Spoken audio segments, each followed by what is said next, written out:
Hello សួស្តីអ្នកនរគ្នាថ្ងៃនេះខ្ញុំមកប្រាប់តទៅជាមួយនឹងការដាក់ស៊ុំនៅក្នុង Word អញ្ចឹងអ្នកនរគ្នាអាចដាក់ស៊ុំនៅក្នុង Word បានមិនចាំបាច់ប្រើ Photoshop ក៏បានដែរសម្រាប់ក្នុងការធ្វើបានសរសើរយ៉ាអញ្ចឹងអ្នកនរគ្នាទី1ចូលមកកាន់នៅកន្លែងនេះមកហើយបន្ទាប់មកអ្នកនរគ្នាវាយពាក្យថា Word អញ្ចឹងWOR អញ្ចឹងវាចេញមកហើយ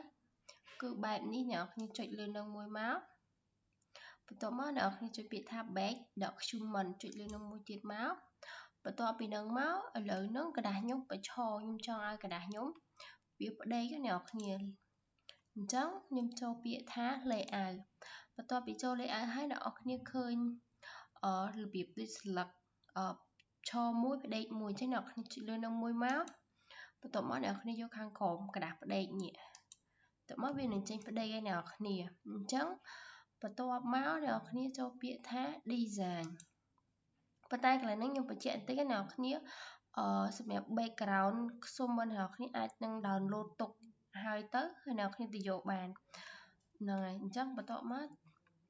អ្នកនរគ្នាចុចលើនេះអក្សរ A នឹងមួយមក watermark ហ្នឹងបន្ទាប់មកអ្នកនរគ្នា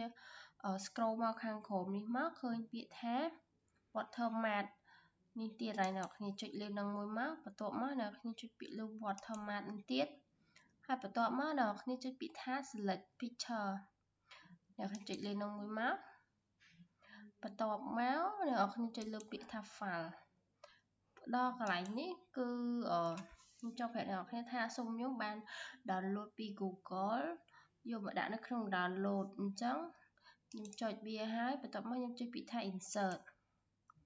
បន្ទាប់ពីហ្នឹងមកអ្នកនរគ្នាចុចពាក្យថា OK អញ្ចឹងវាមើលអត់ឃើញទេអ្នកនរគ្នាអញ្ចឹងអ្នកនរគ្នាអាចចុច mouse ស្ដាំនៅលើនេះពីរឲ្យវាចេញតម្រងបែបហ្នឹងមកអ្នកនរគ្នាពេលចេញបែបហ្នឹងហើយអ្នកនរគ្នាពង្រីកវាឲ្យធំមកអ្នកនរគ្នានឹងឃើញស្រមោល